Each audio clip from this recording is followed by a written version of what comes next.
Welcome to Tea with Tanya. I'm your host, Tanya Ambrose, an average millennial navigating life as a maternal health professional, nonprofit founder, and grad student. Join me in the tea tasting room where we spill the tea on finding balance and promoting positive living while doing it all. Hey friend, welcome back to another episode of Tea with Tanya. I hope you've done something for yourself since the last week we met here in the tea tasting room. Again, we're all about taking care of ourselves and being intentional with the things that we do. Now, we are in a whole new month. I don't know, October came and went like Usain Bolt at this point in time, okay? I can't believe that we're in November, and before you know it, it's going to be the holiday season. I just don't know. So as the year draws to an end, can't believe we're even saying that, many of us may start feeling the familiar pull of the holiday season. That's usually for me a time of connection, reflection, and even sometimes that can be a bit of overwhelm as well. So this month of November, because I know a lot of November people that I know, the Scorpios, the Sagittarius, this is the best month according to them. I don't know who fooled them, but we're not going to get into that. But for this month, though, I am excited to focus on all things that's related to managing our mental health, finding balance, and making space for joy even during the busyness of this season as well. So, my friend, over the next few episodes, we're going to be diving into some of the common challenges and emotions the holiday season brings. That's from managing family dynamics and financial pressures to embracing self-care and reflecting on our own growth. Okay? So each episode, we're going to be here to help you to navigate the season with calm and intention. That's the big word for me, intention. Okay? So whether you're looking for strategies to handle holiday stress, ways to make space for your own well-being, or even just tips on how to find joy in the little moments, your girl Tanya has got you covered, okay? I'm going to be joined by some incredible guests who share their insights on balancing joy and overwhelm, coping with loss, and setting intentions for the new year. Because our level up in 2025, okay? We are going to be leveling up in 2025, all right?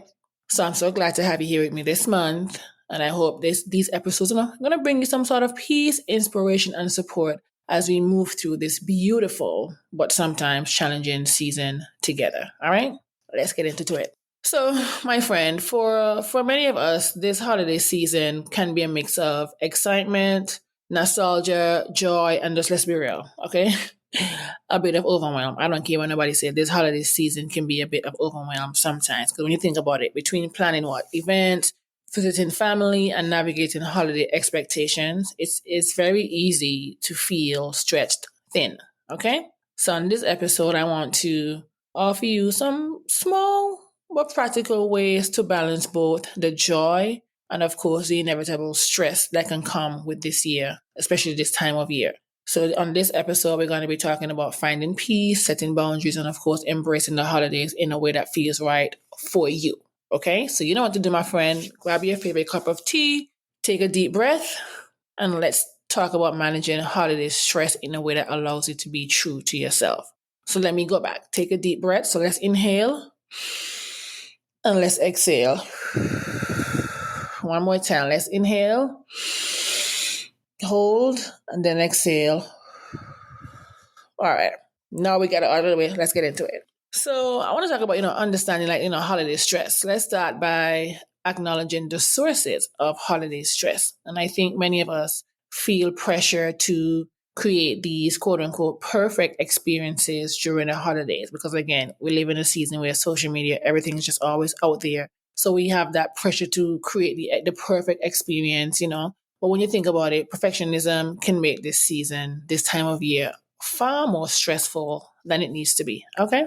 For some of us, it might be the family dynamics. Let's think about, old patterns and expectations can resurface, and that can feel overwhelming. For others, there's a financial aspect when you have to think about gifts and travel and extra expenses. We can tend to feel very stretched financially. I've been there before, you know what I mean? So of course, there's often the pressure to attend all these multiple social events or fetes that we call them, or whatever it is, where we have to feel obligated to show up even when we'd rather just have a quiet night at home. Because one thing about me, I'm going to stay home, okay? So what about you? Are any of these resonating? If so, I want you to take a moment just to acknowledge it, my friend. Give yourself permission to recognize that holiday stress is real. It's very, very real on you. It's very real. And that you're not alone in feeling it. Okay. We've all been there for one way or the other. Different reasons. It might be different reasons, but we've all, I'm sure, experienced some sort of holiday stress, unless we can say it's real. Like for me, growing up in the Caribbean household, it was overwhelming for me as a child, having to give them up the curtains to iron, doing the Christmas cleaning, and doing the most just for what? For one day, for us to move on, and then everybody else not come back to the house again until the next December. You know what I mean? So definitely want for us to acknowledge that stress and really figure out what is the source of our holiday stress as well. Now, let's talk about boundaries. And I think a key part of making this season manageable is for us to create or even expand the boundaries that we already set for ourselves in the previous month. And I think one of the best ways to reduce holiday stress is by setting clear boundaries with your family, friends, and guess what? Even yourself. Now, I know this sounds super simple. And it is. It may sound simple, but again, there are some tips that I'm going to share with you that I've done in the past and I've fallen off the wagon. But I know this time one is going to be different because I don't have the time. Like I'm at my capacity right now with everything. So I definitely have to make sure that I'm setting these clear boundaries and sticking to them, especially during this time. So I want to talk about, saying no when needed. That's the first thing. Saying no when needed. There's often this pressure to say yes to every single invitation or request. But remember again, saying no is sometimes the best and healthiest choice for you. Let's say, for example, an invitation feels overwhelming or simply doesn't align with your energy. A polite, thank you so much for inviting me, but I won't be able to make it this time. Simple. One sentence, my friend. One simple sentence. That can be a way to honor your needs without feeling any sort of guilt. This end up leaving you with more energy for the things that truly matters to you. Like I have a friend, one thing about her, she does not play when it comes to her boundary. You could invite her. It doesn't matter what. You can try to finesse the invite. And she's like, no, thank you. Thank you for the invite. So that's why I got that line from, because she doesn't play when it comes to her boundaries as well. So a simple no. Just say no when it's needed and just focus on the things that, you want to, that truly matters to you. The other one is communicating your needs, right? Communicating your needs openly, doesn't matter who it is. Like I think, for example, certain family members or certain family behaviors or tradition can create stress. Let's be real. Like there's just so many things that, when you were younger, you had no say so. Now that you're older, it's like, what really? This is what you have me doing. So gentle communication can go a long way. We talk about gentle parenting. We talk about coming down to our children's level and talking to them. The same goes for us as an adult as well, or even if you're older. Like gentle communication can go a long way. Like for instance, if a family member tends to drop by unannounced, you can simply say, I'd love to spend time with you. Could you let me know a bit in advance so I can plan accordingly? I don't care if I'm like, my friend sent me a meme the other day and it was a picture of a person saying, I don't care if I'm standing in the window, I'm not home. And I found that really funny because it was like, yeah, don't come to my place unannounced without letting me know. I need to know ahead of time so I can plan accordingly. So I think that having an open, kind communication can really ease some of the expectations that lead to holiday stress. So you just want to be left alone. You just don't want to be bothered sometimes. And I think that that's okay. And I think once you do that, it can work wonders for you, really and truly. Like, politely decline. I don't care if you're standing at the door. Like, no, you didn't tell me in advance. So no, I'm not ready. I got to reprogram my brain. I don't feel like doing that. So no. So let's communicate your needs openly and in a very kind and gentle way as well. The next thing is prioritizing downtime. Let me tell you this, it's easy to forget that rest is a necessity, not a luxury. So please, my friend, give yourself permission to schedule downtime and protect that with all your might, okay? This could mean setting aside one evening a week to do something that's purely for you. That could be, a cozy night in with a good book. That's been my thing recently. A bubble bath or a solo holiday movie marathon. Because, Netflix and Hallmark, they got all our movies. You can go to Hallmark on Netflix and you can sit down and watch all the Christmas movies you can think of day in, day out. It doesn't even have to be a Christmas movie. It could be, for me, I'm going to be up binging all the Die Hard movie. That's just my thing.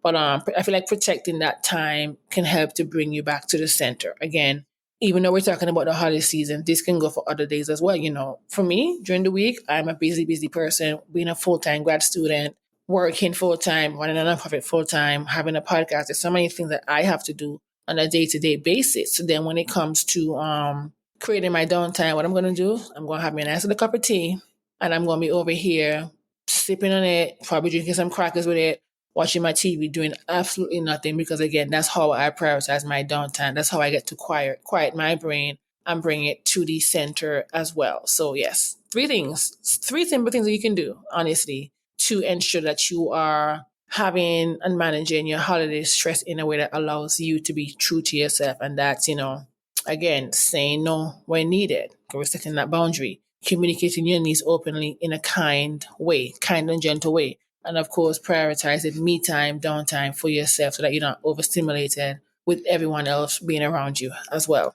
The last thing I want to talk about is something that a friend of mine, we decided that we're going to create. A few months ago, then we fell off, and then we're kind of back in it again as we set up ourselves for 2025. But one of my favorite ways to approach the holiday season now, of course, is with intention, you know that, but also by creating a joy list. So that's a joy list. Now, a joy list is essentially a very short list of things that truly brings you joy during this season. Not what others expect of you, but the things that fill you up, because we can't be pouring from an empty cup. So for some, that might be, making hot chocolate, because one thing I'm going to try to do is make homemade hot chocolate. I haven't perfected the art yet, but I'm there enough. It can be drink now. So, at this point, I'm making some strides here. But that could be also watching old movies. Like make a Christmas list of movies you want to watch, put it on that list. For some other people, it could be a quiet walk in the early morning to just breathe and take it all in. So definitely I encourage you to create a joy list that can work for the holiday season, but of course, throughout your everyday life. And it doesn't matter what you put on that list, as long as it's something that you know is going to bring you some semblance of joy, something as it relates to joy. It could be, hey, let me make a homemade pizza today. That's fine. It could be, hey, let me call my girlfriend today to see what she's doing. Whatever it is that brings you joy, you're going to put it on that list, okay? Because we're going to create. So I want us to try it together. So take a moment to ask yourself, what activities actually bring me joy this season? And then I encourage you, my friend, to write down at least 5 things. Now, the idea is to center your holiday around these things, the ones that matter to who? To you, rather than letting it be filled up with obligations that might not. Because again, we're trying to pour into ourselves. All right, my friend? So as you go about your holiday season, keep this list in mind and allow it to guide your decisions, okay? You might find that prioritizing what brings you joy naturally helps you to set boundaries elsewhere. So it might sound like a simple, small task by creating a joy list, but it may also help you to prioritize what honestly brings you joy even after the holiday season as well. So as I wrap up, I would like to leave you with a short reflection exercise. So yes, Tanya's giving you some homework for you to come back into the tea tasting room next week and let me know how it went. But I do want you to take a few moments today. That could be maybe while you're sipping your favorite cup of tea, or if you're enjoying some sort of quiet time. And I want you to reflect on the question I'm about to ask. What would a peaceful, joyful holiday season look like for me? Again, I'm going to ask that question, and you're going to write that down, 5 things at least. What would a peaceful, joyful holiday season look like for me? I want you to try and really visualize it, my friend. Like picture the ways you can create that peace, from setting boundaries to embracing the small joys that make this season truly, truly special. So ponder on that. And of course, head on over to the Tea with Tanya podcast page to let me know the answer to that. You can comment on the recent post or send me a DM or even an email. I really would like to know the answer to this so we can share, so we can continue to build and grow as well. Because remember, again, the holidays don't need to be perfect.